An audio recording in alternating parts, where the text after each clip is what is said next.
अस्सलाम वालेकुम, मैं self Kapil Pratap BS zoology from university. तो आज हम बात करेंगे यूनिसेलुलर ऑर्गेनाइजेशन। यूनिसेलुलर ऑर्गेनाइजेशन क्या है, तो चले हम डिस्कस करते हैं।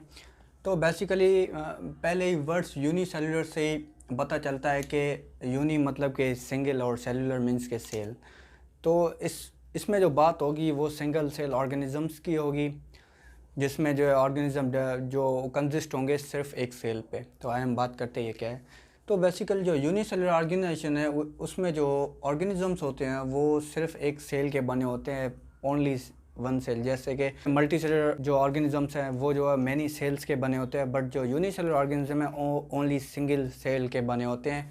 ठीक है, उसके बाद जो भी लाइफ एक्टिविटीज़ है, लाइक के जो भी प्रोसेस है हमारी बॉडी में, चाहे रेस्पिरेशन हो, चाहे डाइजेशन हो, चाहे रिप्रोडक्शन हो, होम्योस्टेसिस हो, कोई भी प्रोसेस जो हमारी बॉडी में होते हैं मल्टी सेलुलर बॉडी में, पर जो सिंगल्स जो यूनिसेलुलर ऑर्गेनिजम्स हैं उसमें जो है ये सारे प्रोसेस सिर्फ एक सेल में होते हैं, सिर्फ जिसमें सिर्फ सेलुलर लेवल पे होते हैं इन सिंपल मेथड के थ्रू। ठीक है, तो जैसे कि हम डाइजेस्ट फूड करते हैं, तो जो यूनिसेलुलर ऑर्गेनिज्म है वो भी अपना जो फूड है उसको डाइजेस्ट करते हैं। जैसे मल्टीसेलुलर ऑर्गेनिज्म रेस्पायर करते हैं, तो यूनिसेलुलर ऑर्गेनिजम्स भी रेस्पायर करते हैं। जैसे हम वेस्ट फूड है जो हमारी बॉडी के लिए मींस के टॉक्सिक है, हमारे मींस के हमारे लिए यूज़फुल नहीं है, जो भी मल्टीसेलुलर ऑर्गेनिज्म है उनके लिए। तो लाइक दैट जो यूनिसेलुलर ऑर्गेनिजम्स हैं उनके लिए भी ये वेस्ट ऑफ फूड जो है वो भी एक्सक्रीट करते हैं, जैसे जो मल्टीसेलुलर ऑर्गेनिज्म है वो करते हैं। तो यूनिसेलुलर ऑर्गेनिजम्स में जो बेसिक एग्जांपल्स हैं, जो सिंपल फर्स्ट जो उसमें पैरामीशियम आता है, ये सिंगल सेल एनिमल्स हैं, यूनिसेलुलर एनिमल्स हैं। यूग्लेनास यूनिसेलुलर एनिमल है, और बैक्टीरिया, आर्की बैक्टीरिया, ये सारे जो है यूनिसेलुलर ऑर्गेनाइजेशन के एग्जांपल है। तो इसके बाद जो हम बात करेंगे वो होगी कॉलोनियल ऑर्गेनाइजेशन, जिसमें हम कॉलोनी की बात करेंगे। हम पढ़ेंगे कॉलोनियल ऑर्गेनाइजेशन। इसमें क्या होता है कि जो यूनिसेलुलर ऑर्गेनिजम्स हैं वो एक जगह पे इकट्ठा होकर रहते हैं, एक ग्रुप में रहते हैं, तो उसे हम कॉलोनियल ऑर्गेनाइजेशन कहते हैं। बेसिकली इसमें रहते तो इकट्ठा है, पर जो एक सेल या एक यूनिसेलुलर ऑर्गेनिज्म है दूसरे यूनिसेलुलर ऑर्गेनिज्म पे डिपेंड नहीं करता। फॉर एग्जांपल एक सेल है वो बोलेगा रेस्पायर मैं कर रहा हूँ तो डाइजेशन तुम कर लो, या वो बोला है डाइजेशन मैं कर रहा हूँ तो एक्सक्रीट तुम कर लो।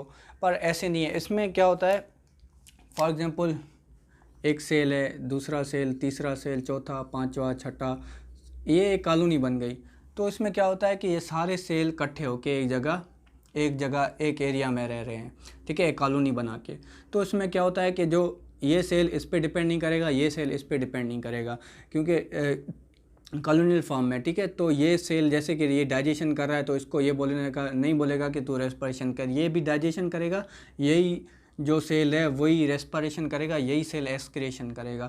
लाइक दैट ये भी सेल जो है इस पर डिपेंड नहीं करेगा, ये इंडिपेंडेंट है। तो कॉलोनियल फॉर्म में एक रहते तो एक जगह इकट्ठा होके है, पर ये एक दूसरे पे डिपेंड नहीं होते। हर कोई अपना अपना काम करता है, हर कोई अपनी अपनी लाइफ के जो प्रोसेस है, वाइटल प्रोसेस हैं, वो अपने अपने खुद करते हैं। ठीक है, तो इसमें जो एग्जाम्पल है वो वोलोएक्स का दिया हुआ है, जिसे हम ग्रीन एल्गी कहते हैं। ठीक है, वो एक कॉलोनियल ऑर्गेनाइजेशन का एक मेन एग्जाम्पल है। ठीक है, इसमें बस यही था कि कॉलोनी में रहते हैं, कॉलोनी में एक इकट्ठा होकर रहते हैं और एक दूसरे पर डिपेंडेंट नहीं होते। हर जो सेल होता है या यूनिसेलुलर ऑर्गेनिज्म होता है वो हर कोई अपना अपना जो भी फंक्शंस हैं वो करते हैं इंडिपेंडेंटली। ठीक है, तो ये था कॉलोनियल ऑर्गेनाइजेशन। अब इसके बाद जो हम बात करेंगे वो मल्टी सेलुलर ऑर्गेनाइजेशन। तो अब हम आते हैं मल्टी सेलुलर ऑर्गेनाइजेशन में।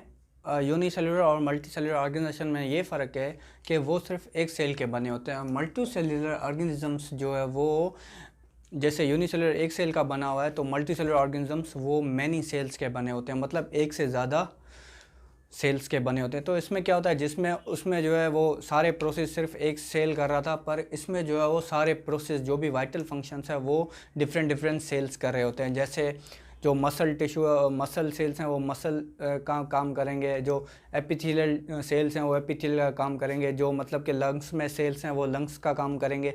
ठीक है। जैसे हार्ट के सेल्स हैं वो पंपिंग का काम करवाएंगे, लाइक डेट। तो डिफरेंट सेल्स हैं वो डिफरेंट अपने अपने काम करेंगे।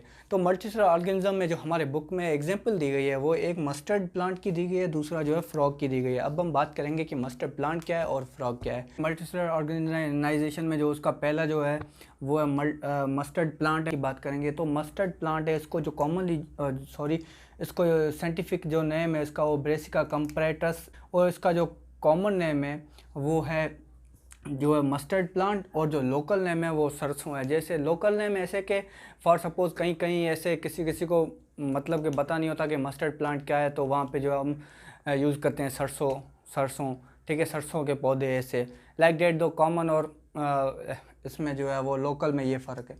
तो ये एक मल्टीसेलुलर ऑर्गेनिज्म है, और इस जो मस्टर्ड प्लांट है इसको जो है वो हम जो है वो कल्टीवेट करते हैं। इसका जो सीज़न है वो उसको कल्टीवेट किया जाता है, जो है वो विंटर सीज़न है जिसमें हम इसको कल्टीवेट करते हैं। और इसके जो लीफ हैं, इसके जो पत्ते हैं, उनको जो एज अ वेजिटेबल मीन्स के खाने के हिसाब से यूज़ किए जाते हैं, एज अ वेजिटेबल यूज़ किए, सब्ज़ी के तौर पे यूज़ किए जाते हैं। और इसके जो सीड्स होते हैं इनमें, जैसे ये पे बने हुए हैं इधर, ये जो सीड्स हैं ये जो है वो for the oil extraction means के ऑयल निकालने के लिए मीन्स के यूज़ किए जाते हैं। इनके सीड्स से उसमें ऑयल्स होता है जिसको एक्सट्रैक्ट करके सीड्स को प्रेस करके कंप्रेस करके उसमें जो वो सरसों का तेल निकाला जाता है, जिसे हम सरसों का तेल भी कहते हैं, ठीक है। उसके बाद जो इसमें जो है इसकी जो ये जो पौधा होता है इसका जो कम से कम जो साइज़ है 1 मीटर, और ज़्यादा से ज़्यादा जो है 1.5 मीटर है। मतलब कि ये पौधा जो है वो 1 से 1.5 मीटर तक इसकी जो है वो साइज़ है मैक्सिमम, ठीक है। और ये जो प्लांट है मस्टर्ड प्लांट, ये 2 पार्ट्स में डिवाइड हुआ जाता है। एक होता है वेजिटेटिव पार्ट, दूसरा होता है रिप्रोडक्टिव पार्ट। वेजिटेटिव पार्ट में लीव्स, शूट, रूट्स ये आ जाती है। और जो इसका जो रिप्रोडक्टिव पार्ट्स है उसमें जो आ जाते हैं सीड्स, जो इसको प्रोडक्शन में काम आते हैं। और इनके जो मैंने तो यहाँ पे सीड्स के रेड कलर जो फ्लावर है उसको रेड करके शो किया हुआ है, बट जो इनके जो फ्लावर होते हैं वो येलोइश इन कलर होते हैं। तो ये था हमारा मस्टर्ड प्लांट। अब इसके बाद हम बात करेंगे फ्रॉग की।